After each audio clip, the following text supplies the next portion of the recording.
Hola chicos, su profesora Ana Belisa Runche Silva nuevamente con ustedes en el nuevo tema de esta semana.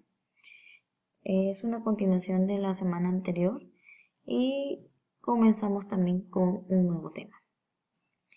Siempre mencionarle la importancia de las consultas por Educai y si es mejor en el horario establecido que ya se han enviado a buena hora. Y sería bueno que en las consultas coloquen el grado y la sección del alumno para poder una respuesta rápida. Las recomendaciones siempre de las tareas, ¿no? La tarea parte 1 y la tarea parte 2, en mi caso, quisiera que si me van a mandar por documento Word, sea en un solo documento. Si es imágenes, no hay problema de que me envíen muchas imágenes, pero que éstas sean nítidas para poder visualizarlo. Lo demás, ya saben que el alumno se hace responsable de los documentos que envíen y cualquier copia masiva de tareas se va a poner la mínima nota. Muy bien, ahora sí, comenzamos. La continuidad del tema vamos a hacerlo con los primeros seres vivos. Entonces, estos, ¿ya? Según lo que actualmente es más aceptable, porque se dice que primero comenzaron con una mezcla, una sopa de moléculas, ¿no? Y que esto ya se iban estructurando para dar, o juntando para dar como consecuencia a los seres vivos. Entonces lo que actualmente es más aceptable, se acepta, es que las primeras moléculas que ejercieron el control de las actividades biológicas fueron las moléculas de ARN. Estas, comúnmente la molécula de ARN es más sencilla que la ADN, ¿no? Por la forma simple que tiene esta, ¿no? Su estructura, básicamente. Esta es de una cadena, en cambio la de ADN es una doble cadena de proteínas, ¿no? Y el ARN muestra además una cierta actividad catalítica semejante a las enzimas, lo que va a llevar a pensar que las primeras moléculas de ARN catalizaron la síntesis de las mismas proteínas, controlando incluso su estructura hasta que algunas adquirieron actividad enzimática para la síntesis de esta misma, ¿no? Del ADN. Entonces, la mayor estabilidad del ADN condujo a que este mismo asumiera posteriormente el control de las actividades biológicas a través del ARN y las proteínas. Entonces, lo señalado aquí se conoce como la teoría genética, que sustenta una participación determinante del ARN en formación de los primeros agregados moleculares y organismos vivos. Ahora, con los primeros seres vivos también van a ver los primeros o los procariotas, que en la actualidad se conoce como las células o los organismos unicelulares, ¿no? Como son las células procariotas, que son células que se alimentan a sí mismos, tienen su metabolismo propio y tienen movimiento. Entonces acá, para los primeros procariotas, aquí estos primeros seres vivos correspondientes, ¿no? Ellos son más sencillos, crecían absorbiendo sustancias orgánicas del medio ambiente y al producir duplicado de los ácidos nucleicos, ¿ok?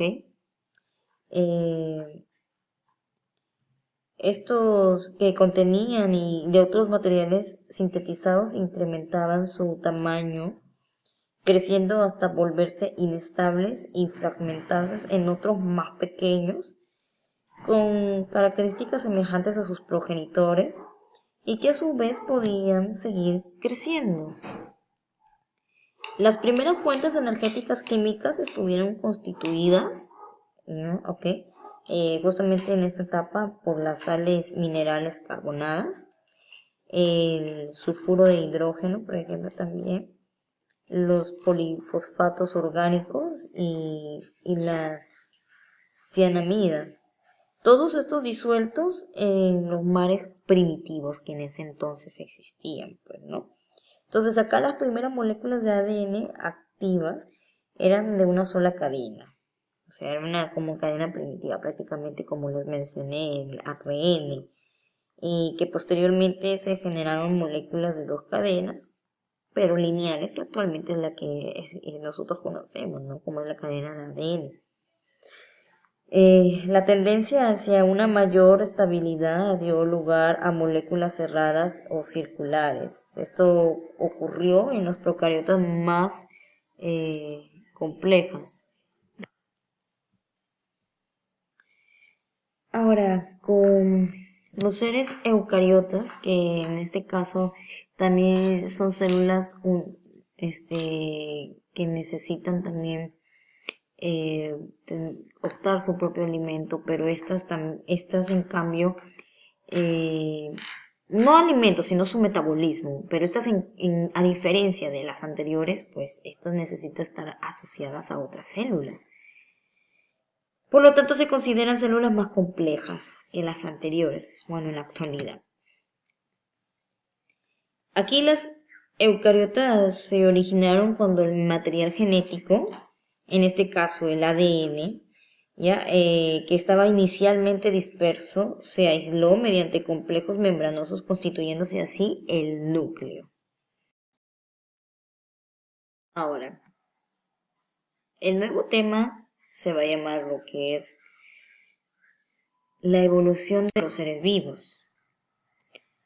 Como una pequeña introducción, puedo decir que el estudio de la evolución de los seres vivos comprenden dos aspectos mutuamente vinculados. Uno de ellos es el camino o proceso seguido por los organismos durante la evolución y el otro el análisis de los mecanismos involucrados en la evolución.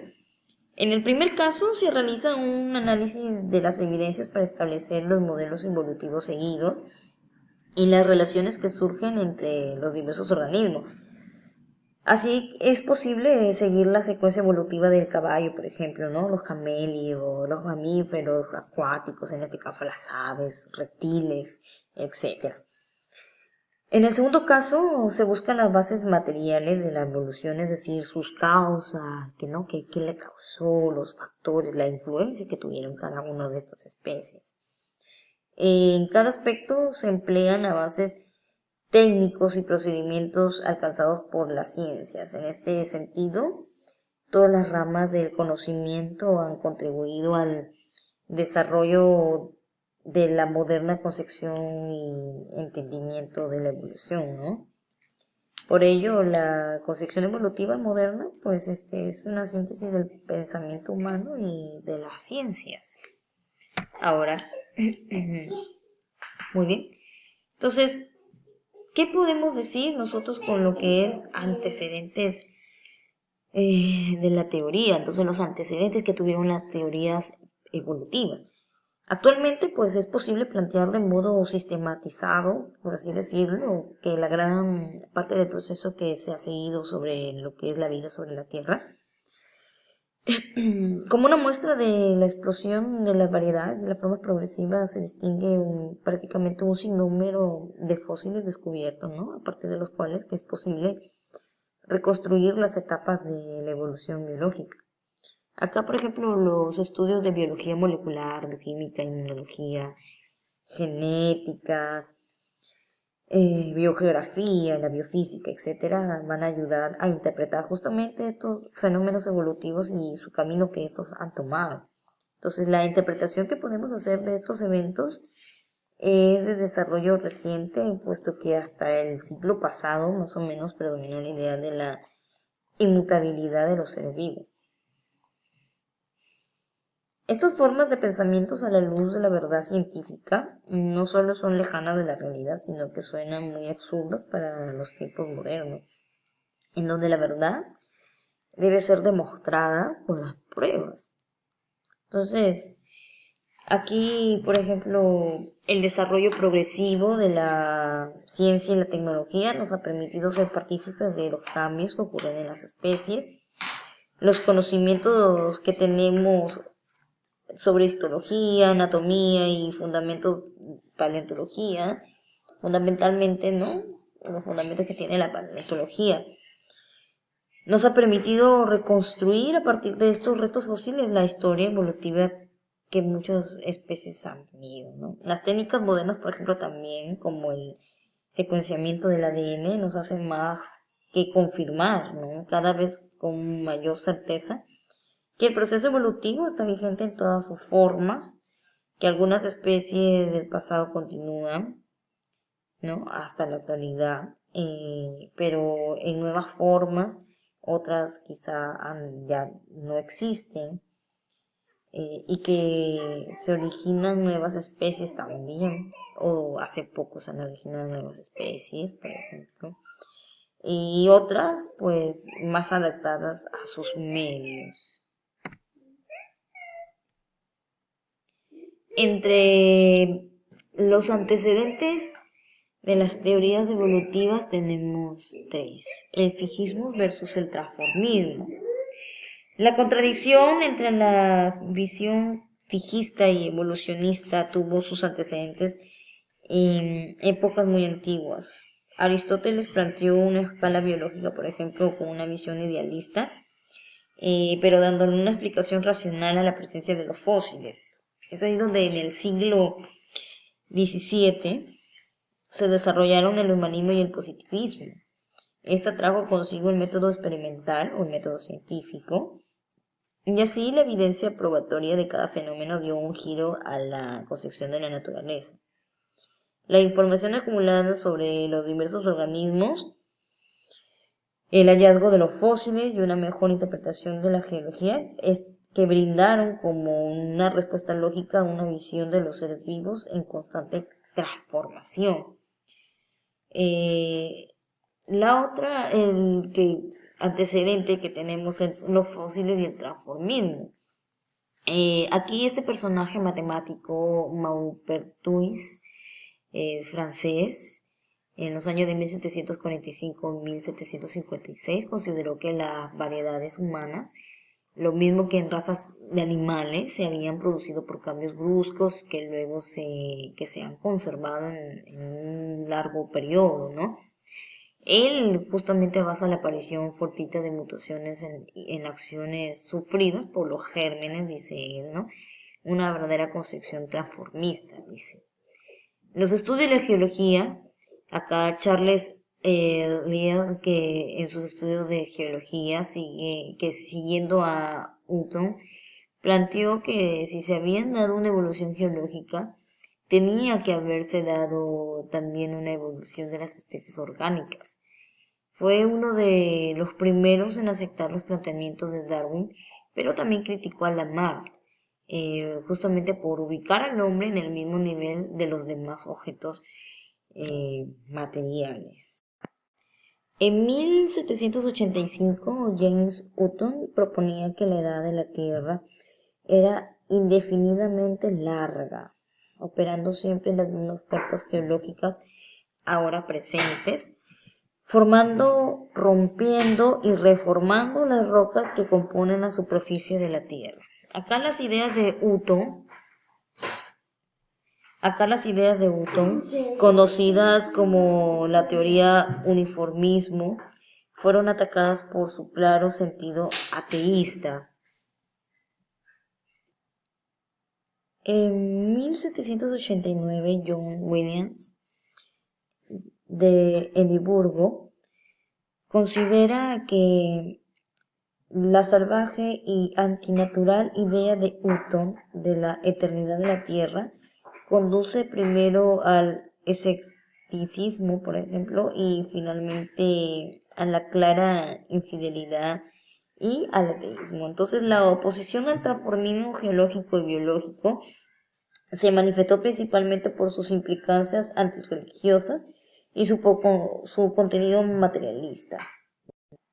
Finalmente, Adam Smith en 1865 señaló que lo adornen como quieran, pero la teoría de la transmutación desemboca en el 90% de los casos en un consumado materialismo. Es así, chicos, como termino la clase. Nos vemos la próxima semana. Tengan un buen día.